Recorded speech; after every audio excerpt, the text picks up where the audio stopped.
بسم الله الرحمن الرحيم.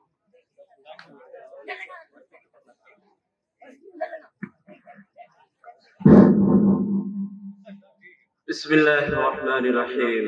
الحمد لله وكفى وسلام على عباده الذين اصطفى. أما بعد،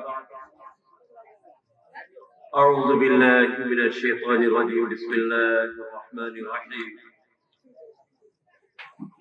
كل من عليها فان ويبقى وجه ربك ذو الجلال والإكرام. وقال الله تعالى: إن الذين قالوا ربنا الله ثم استقاموا تتنزل إلى آخره. وقال الله تعالى: ولو ترى إذ المجرمون في غمرات الموت والملائكة باسطوا أيديهم أخرجوا أنفسكم اليوم تجزون عذاب الهون بما كنتم تقولون على الله غير الحق وكنتم عن آياته تستكبرون. قابل احترام بزرگوں، معزز حضرات، حقیقت ہے شریعت کا نزول، قرآن کا نزول اور اس پر عمل پیرا ہونے کی ذمہ داری بڑے اور بالغوں پر اللہ اور اللہ کے رسول نے عائد کیا تھا۔ جہاں بھی قرآن کریم میں کل کا لفظ ہے، کہہ دیجئے اے محمد صلی اللہ علیہ وسلم، وہاں پر خطاب نابالغ اور بچے نہیں ہوتے، بلکہ وہ لوگ مخاطب ہوتے ہیں جو شریعت جس پر نافذ ہوتی ہے، جو مکلف ہوتا ہے۔ لیکن افسوس یہ ہے کہ آپ نے تقریر کے لیے تو بڑھا دیا، لیکن جن بچوں پر شریعت ہی مکلف نہیں بناتی ہے، جن بچوں کو ان کو قرآن کریم کی آیت کے احکام، شریعت کے احکام، تربیت اولاد کے احکام، یہ تمام چیزیں یا ازدواجی زندگی کے احکام یا اخلاقیات، عبادات، معاشیات یا زندگی کے کسی بھی شعبے کی مضمون پر، عنوان پر اگر گفتگو کی جائے تو کس کے لیے کی جائے؟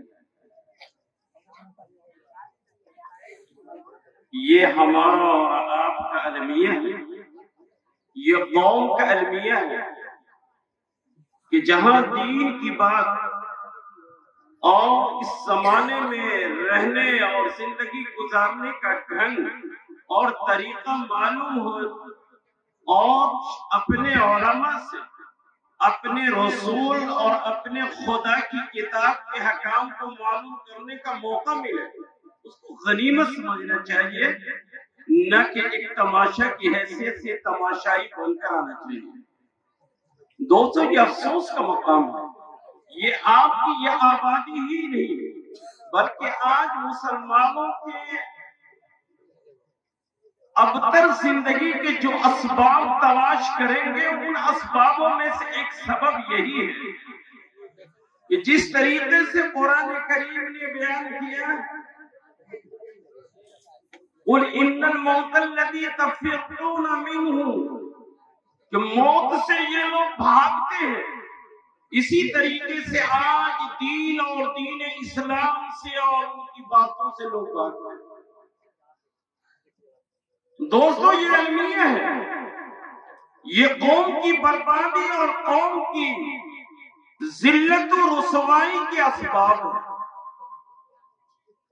آج دوسری قوموں میں یہ بات نہیں ہے، دوسری قوم کامیاب ہے، ان کے کوئی قائد اگر اصول بیان کرتا ہے تو وہ اصول سنتا ہے۔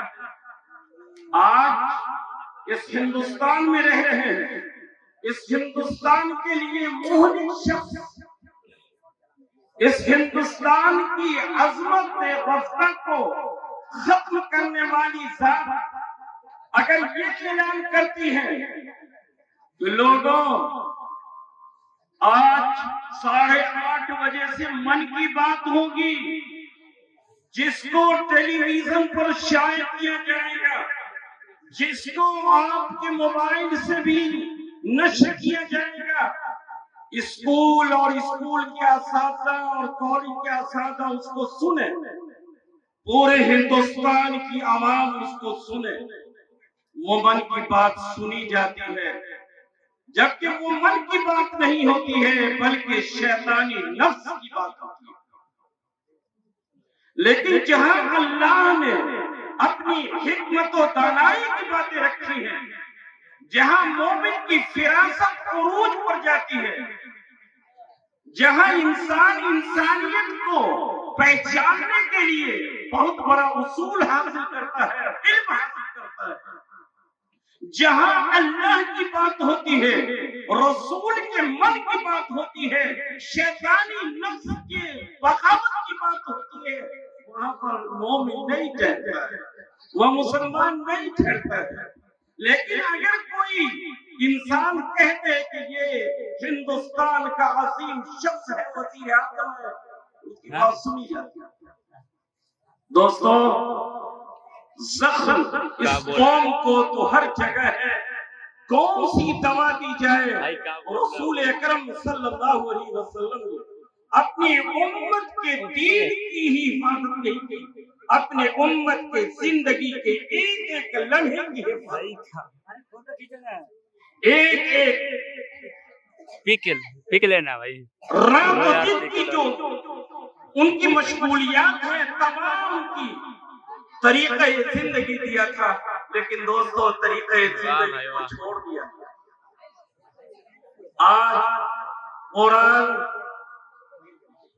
لے لو فوٹو کو بھلا دیا لوگوں نے، دین کو بھلا دیا لوگوں نے، اور قرآن کے بارے میں کوئی چیلنج ہوتا ہے تو ہماری روح پر کوئی اثر نہیں، اس امت پر کوئی اثر نہیں ہے۔ اس کو کیا معلوم، یہ امت سمجھ رہی ہے کہ ہماری زندگی ایسے ہی ٹھیک اس نہج پر اس ہندوستان کی عوام اور یہ قوم جا رہی ہے، ایمان والے جا رہے ہیں، جو ایک زمانے میں تاریخ پڑھنے والے پڑھ رہے ہیں اور پڑھتے رہیں گے۔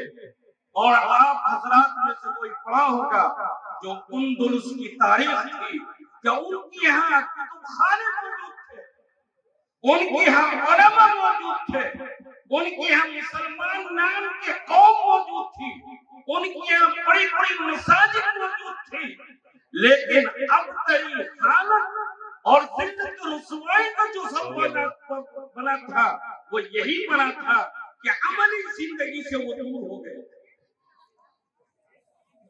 لہذا عیسائیوں نے دیکھا، دشمنوں نے دیکھا کہ ان کی زندگی میں قرآن نہیں ہے، قرآن صرف وقت میں لکھا ہوا ہے، ان کی مساجد عید کی بنی ہوئی ہے، ان کے دلوں میں مساجد کا احترام نہیں ہے، ان کی زندگی میں رسول اکرم صلی اللہ علیہ وسلم کی تاریخ موجود ہے، لیکن ان کی زندگی میں عملی کوئی نمونہ نہیں۔ لقد کان لکم فی رسول اللہ اسوۃ حسنہ، یہ بہترین جو آئیڈل اور نمونہ قرآن کریم نے کہا تمہارے رسول نے دیا ہے، وہ ان کی زندگی میں نہیں ہے۔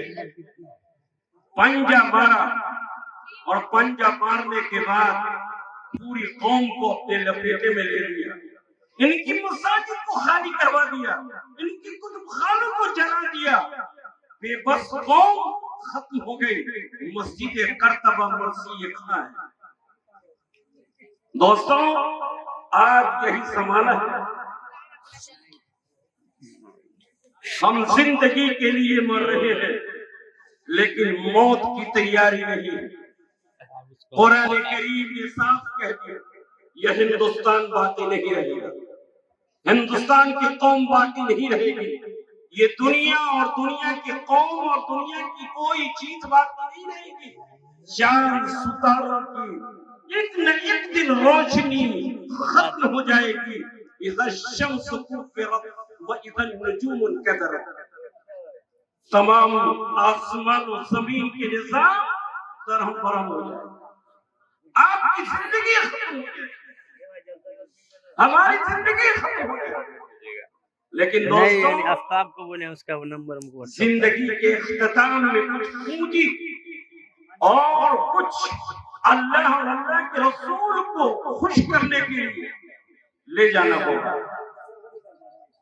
اگر وہی نہج پر ہم چل رہے ہیں کہ فرعون نے اپنی زندگی کے لیے حکومت کو چنا تھا, حامان نے اپنی سیاست کو چنا تھا, قارون نے اپنے مال و دولت کو چنا تھا.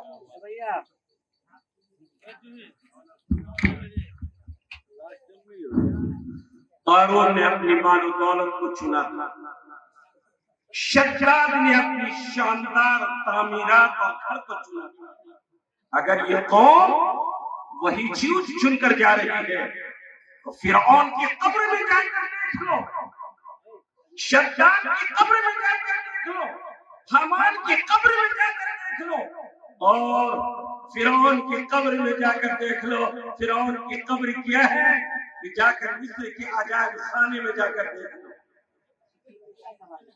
تمام کے تمام بے اثر اور اللہ کے نزدیک جہنم رسید تو ہے, لیکن کامیاب زندگی نہیں ہے اور آخرت میں بھی نہیں ہوگی. اسی کو اللہ نے فرمایا وَلَوْ تَرَىٰ إِذِ الْمُجْرِمُونَ, کاش آپ دیکھ لیتے کہ ان مجرموں کی, چاہے وہ قارون والا خزانہ رکھنے والا ہو, حامان والی سیاست رکھنے والا ہو, فرعون والی حکومت رکھنے والا ہو, شداد والی عمارت رکھنے والا ہو, لیکن ایمان اور اللہ کے رسول کا طریقہ اور اسوہ اس کی زندگی میں نہیں ہے. اللہ نے فرمایا وَلَوْ تَرَىٰ مجرم,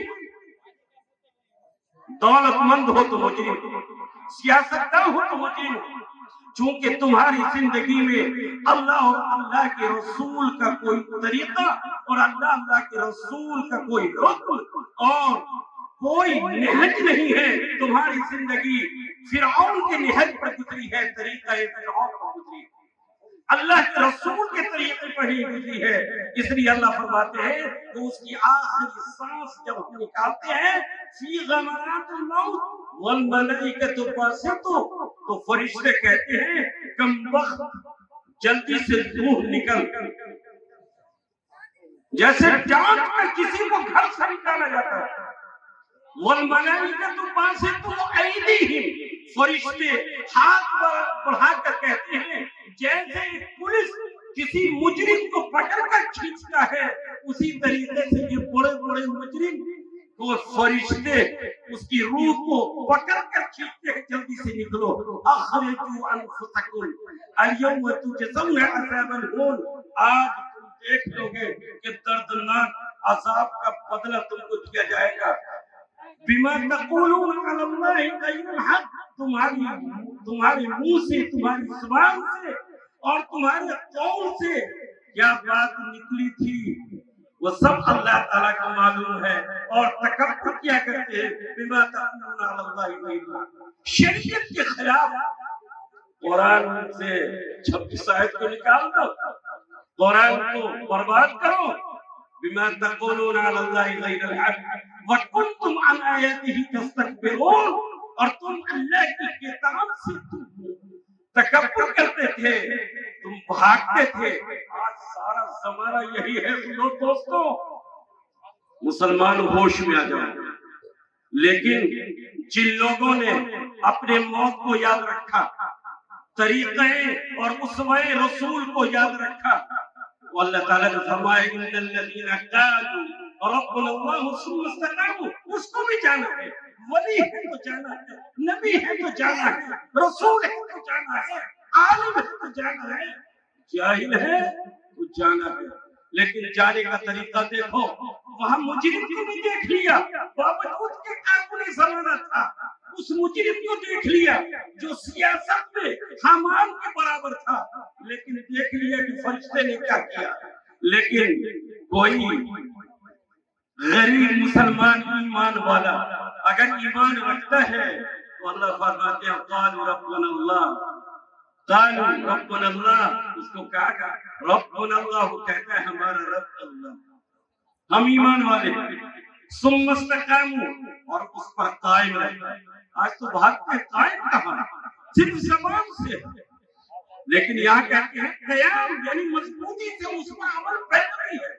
تتنزل علیہم الملائکہ، فرشتے تشریف لاتے، وہاں تو کہا تھا والملائکۃ باسطوا یخرجوا، یہاں کہتے ہیں تتنزل علیہم الملائکۃ الا تخافوا ولا تحزنوا ولا تحزن، کہ آپ کو غم کرنے کی ضرورت نہیں، آپ کو خوف کرنے کی ضرورت نہیں، نہ دنیا کے چھوٹنے کا غم ہے، نہ قبر کی زندگی سے خوف ہے، نہ عذاب قبر سے خوف ہے، نہ عذاب نار سے خوف ہے، آپ تو مطمئن ہیں۔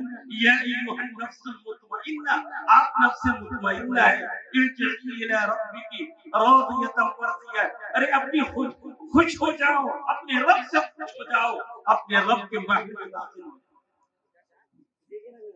یہ بھی جا رہے ہیں، لیکن ان کے جانے کا طریقہ کیا ہے؟ اللہ نے فرمایا علیہم الملائکۃ والا تخافوا وابشروا بالجنۃ التي کنتم توعدون، اے نفس مطمئنہ، بہت تم نے دنیا میں غم کھایا ہے، بڑی تکلیف اٹھائی ہے، راتوں رات جاگا ہے، سب کچھ کیا ہے، تو لو تم سے جنت کا وعدہ کیا گیا تھا، وہ جنت کا وعدہ تمہارے لیے ہے۔ نحن اولیاؤکم فی الحیات الدنیا وفی الآخرہ، ہم دنیا میں بھی تمہارے مددگار دوست تھے، اور آخرت میں بھی ہم اسی طریقے سے مددگار اور ہم دوست ہیں۔ نحن اولیاؤکم فی الحیات الدنیا وفی الآخرہ، اور اللہ تعالی نے فرمایا کہ جنت میں ہر کچھ وہ ہے جو تمہارے دل چاہیے۔ یہاں کون دل چاہا زندگی گزار، مال دولت سے بھرمار دل چاہا زندگی، ڈاکٹر نے کہا چاول لانا، دل چاہی زندگی نہیں گزار رہا، لیکن جنت دل چاہی زندگی کا نام مقام ہے۔ دوستوں، میں نے کہا کہ قارون سے جا کر قبر میں پوچھ لو کیا حال گزر رہی ہے، حامان سے پوچھو، فرعون سے پوچھو، اور ان راستوں پر چلنے والے کی قبر میں جا کر پتہ لگا لو، اور جو اللہ کے رسول اور اللہ کے قانون پر عمل کر کے جائے ان کی قبروں میں بھی جا کر دیکھو۔ یا قبر میں کسی نے جا کر دیکھا ہے؟ مولانا لوگ صرف قبر کی بات کرتے ہیں، کاش لوگ مکلف یہاں پر بہت کم ہیں، ورنہ میں تاریخ کے حوالے سے اور صحابہ کرام کی تاریخ کے حوالے سے میں بتانا چاہ رہا تھا کہ قبر کو کھود کر بھی اللہ اور اللہ والے کی قبر کو کھود کر بھی دیکھو، اور دیکھنے والوں نے دیکھا ہے۔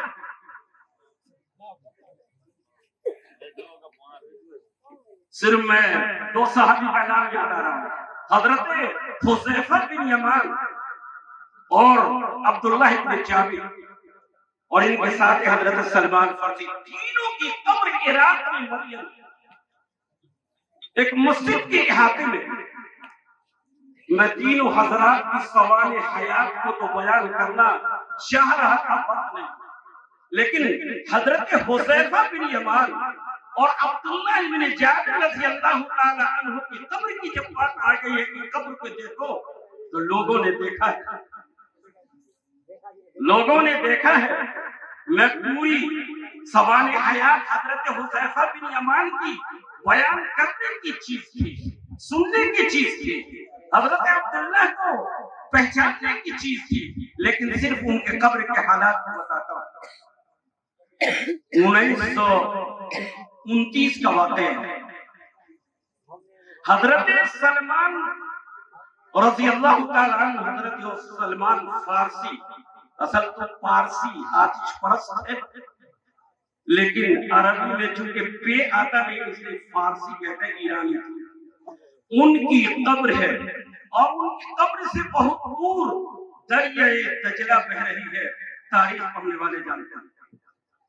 مسجد سلمان فارسی اور دریائے دجلہ کے بیچ میں حضرت حذیفہ بن یمان اور حضرت عبداللہ بن جابر کی قبر تھی 1929 تک۔ شہید ہو گئے تھے اور وہیں پر دفن کیا گیا تھا. گورنر بھی تھے. میں کہ وقت نہیں ہے. اس وقت جو عراق کا بادشاہ تھا 1929 میں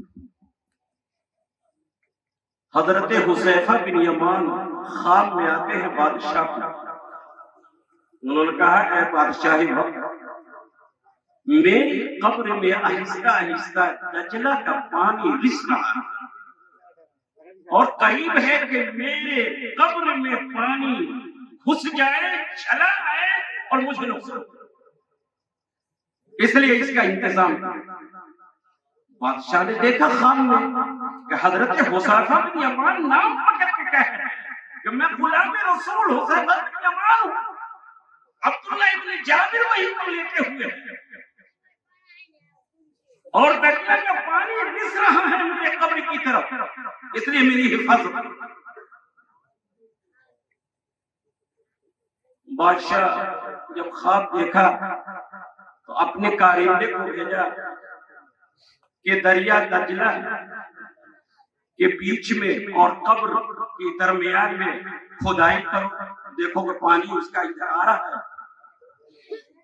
کھدائی کروایا انہوں نے لیکن عطا پتہ نہیں چلا. تو انہوں نے سمجھا کہ ایسے ہی اضغاث و احلام خواب انسان دیکھتا ہے اس میں کچھ خواب اچھے ہوتے ہیں ورنہ قرآن میں خواب کو قال اضغاث و احلام کہا کہ یہ الفاظ ہے شیطانی وسوسہ آتا ہے. اس لیے سوچا کہ ایسے ہی. لیکن پھر کچھ دنوں کے بعد حضرت حذیفہ بن یمان آتے ہیں خواب میں اور کہتے ہیں بادشاہ آپ نے انتظام نہیں کیا. اور تاریخ میں آتا ہے کہ اس وقت کے بہت بڑے عالم عراق تھے, ان کے خواب میں بھی یہی بات آئی.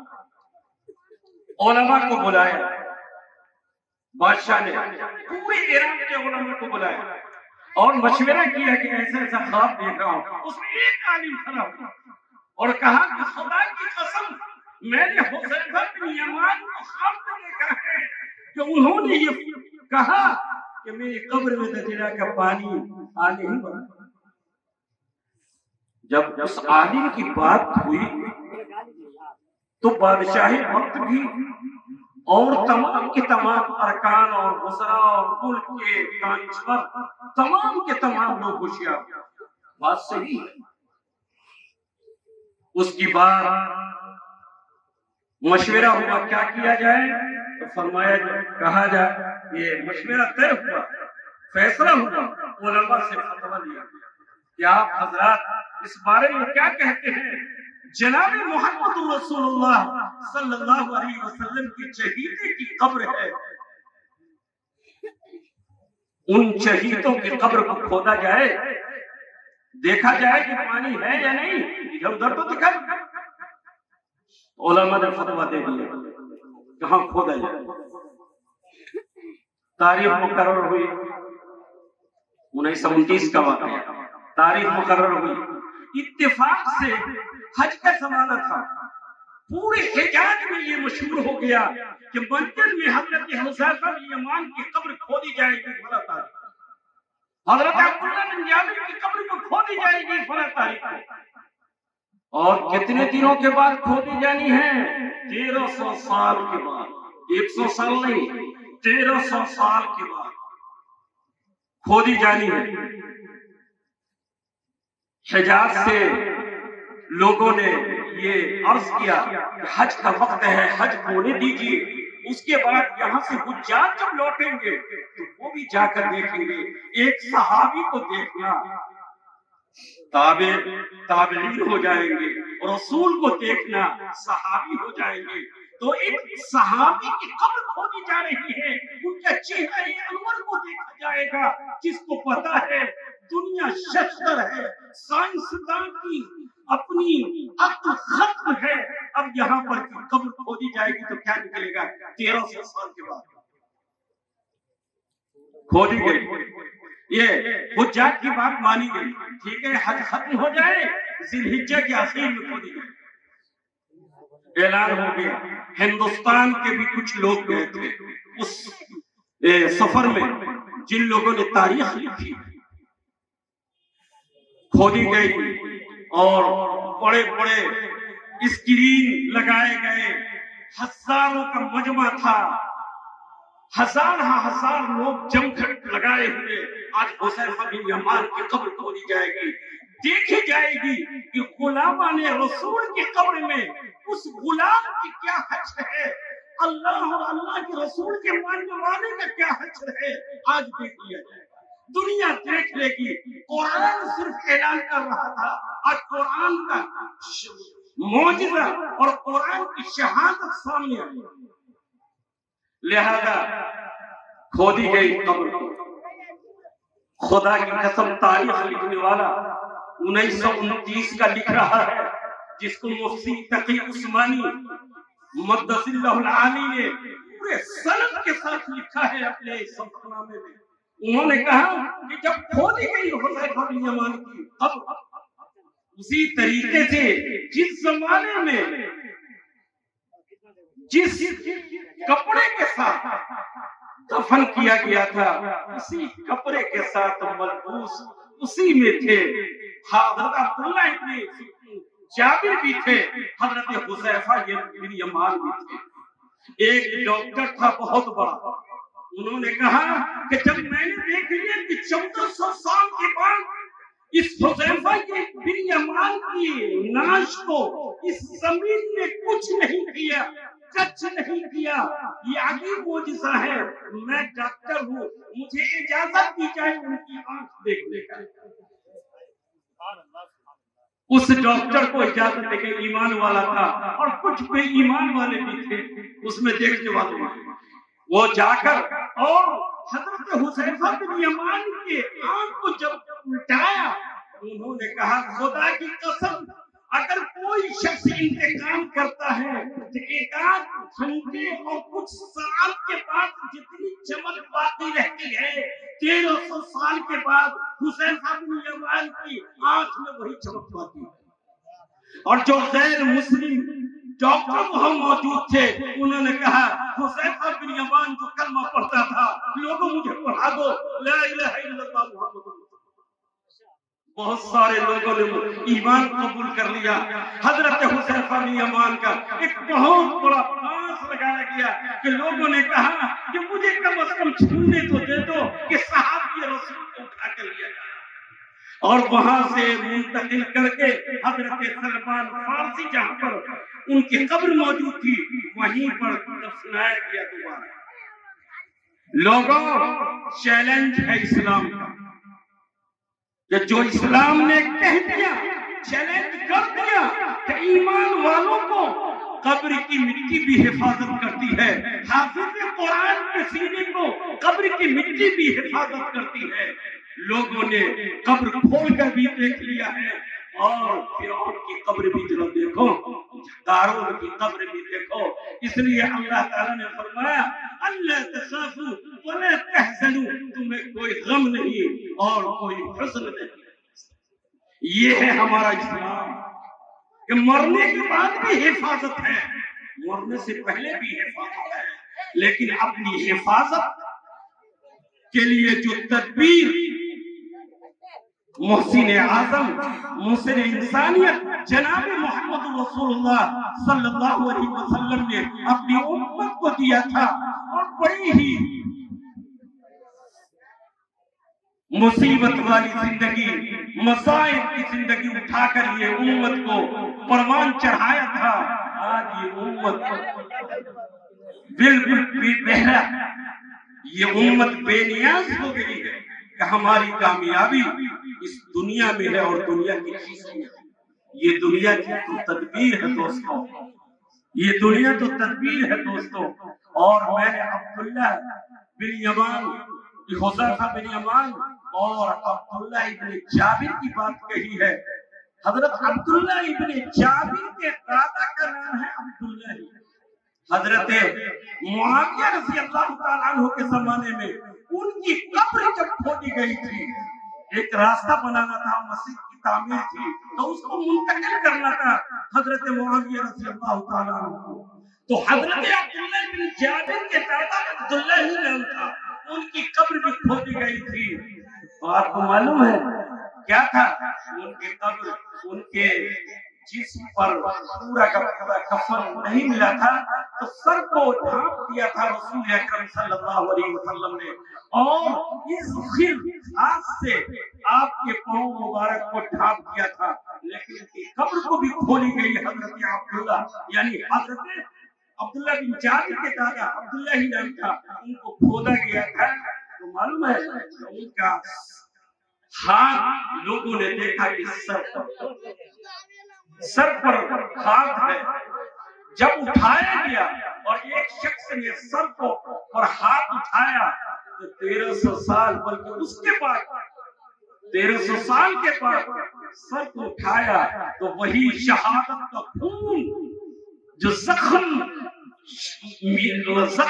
شہادت کا زخم ملا تھا، خون جس طریقے سے بہ رہا تھا اور ہاتھ اس خون کو روکے ہوا تھا، ایک شخص نے ہاتھ کو جب اٹھایا تو خون اسی طریقے سے پھوڑا چلنے لگا. پھر وہ ہاتھ کو پھر ڈال دیا تو خون بند ہو گیا. یہ حضرت عبداللہ بن جابر کے دادا کا. تو لوگوں نے دیکھ لیا ہے کہ شہادت کا خون بھی 1300 سال کے بعد لوگوں نے اس دنیا میں دیکھا ہے. تو ہمارے نبی صادق الامین سچی انسانیت کے مالک نے فرما دیا کہ حشر کے میدان میں شہیدوں کا خون گواہی دے گا. 1300 سال کے بعد جب اس دھرتی پر اور اس دنیا میں گواہی دے دیا، آخرت میں گواہی کوئی نہیں دے گا. وہاں تو اليوم نختم على افواہہم وتکلمنا ایدیہم وتشہد ارجلہم. قرآن میں صاف کیا جائے وہاں تو ہم ہاتھ سے کلام کروائیں گے، وہاں تو پاؤں سے ہم کلام کروائیں گے، بلوائیں گے، شہادت دلوائیں گے. ان کی شہادت بھی ہوگی. دوستو یہ چیزیں سننے کی تھی اور ہماری زندگی کے سنوارنے کی تھی. تاریخ پڑھنے کی چیز تھی، قرآن پڑھنے کی چیز ہے، اور رسول اکرم کی سیرت صلی اللہ علیہ وسلم ان کی سیرت پڑھنے کی چیز ہے.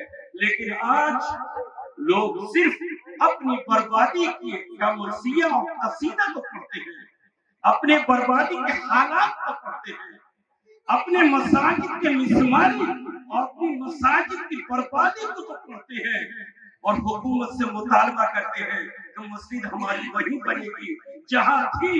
لیکن مسلمان ایمان والا نہیں رہے گا، ایمان ہمارا وہی رہے گا. یہ نعرہ نہیں ہے جہاں پر محمد عربی کا ایمان تھا وہاں پر ہمارا ایمان رہے، یہ نعرہ.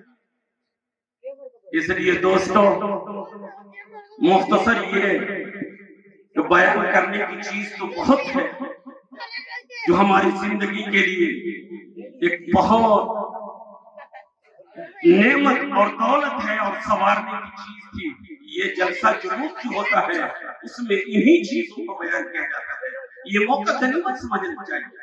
لیکن لوگوں نے دیکھ لیا کہ حافظ قرآن الحمدللہ بہت بڑی نعمت ہے. یہ چھوٹی سی جھوپڑی میں اور جتنے بھی اس ہندوستان ہی نہیں دنیا میں اسلام جو پھیلا ہے چھوٹی جھوپڑی سے پھیلا ہے، چھوٹی جھوپڑی سے پھیلا ہے. مسیح نبی اکرم صلی اللہ علیہ وسلم جب تشریف لے گئے مدینے میں مسجد قباء بنوایا، چھوٹی سی مسجد بنائی تھی جو مسجد قباء کو الحمدللہ میری آنکھوں نے دیکھا. پھر آپ مدینہ منورہ گئے تو وہاں پر بھی آپ حضرت ایوب انصاری کی جھوپڑی میں ٹھہرے اور آپ نے وہاں بھی جھوپڑی سے اسلام شروع کیا.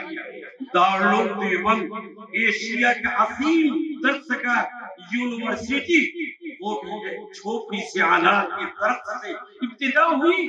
آج ایشیا کا عظیم درس کا اور اللہ نے اس کے فیوز کو پوری دنیا میں عام کیا. یہ بھی جھوپڑی یہ آپ کی دعاؤں، آپ کی توجہات اور آپ کی عنایات اور یہ بچوں کی کامش اور چلانے والے کا اخلاص اور نہج رسول اگر قائم رہا انشاءاللہ یہ بھی اپنے زمانے کا دارالعلوم بنے گا. انشاءاللہ اس میں بھی بچے دارالعلوم کی طرح نکلیں گے. اور یہ اجراٹا کی سرزمین اگر اجراٹا والوں نے اخلاص کا ثبوت دیا تو انشاءاللہ اس سرزمین کو بھی یہاں کے باشندوں کو بھی اللہ تعالیٰ قبولیت سے نوازیں گے انشاءاللہ. لیکن شرط یہ ہے کہ اخلاص چاہیے، طریقہ چاہیے، طریقہ رسول چاہیے. ہماری زندگی میں محمد عربی صلی اللہ علیہ وسلم کی شریعت چاہیے. دوستو بیان کرنے کا تو بہت عنوان ابھی جتنے بھی جو پرآشوب ماحول چل رہا ہے ہندوستان اور پوری دنیا میں بتانے کی چیز تھی اپنی قوم کو، اپنے لوگوں کو کہ ہمارے اوپر کیسے کیسے خطرات ہیں. شیطانی خطرات ہماری روحانی بربادی کے لیے ہے اور دینی بربادی کے لیے بھی. شیطان اور شیطان جیسے انسان نما مخلوق کس طریقے سے آمادہ ہے ہماری بربادی کے لیے.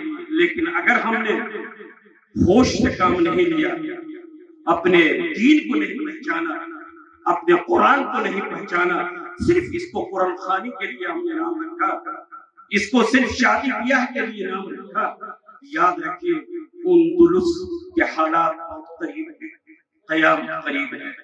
اس لیے اللہ تعالیٰ سے دعا ہے کہ اللہ تعالیٰ ہم سب کو سمجھنے کی، سننے اور کہنے سے زیادہ سمجھنے کی اور عمل کرنے کی اللہ تعالیٰ توفیق عطا فرمائے. وآخر دعوانا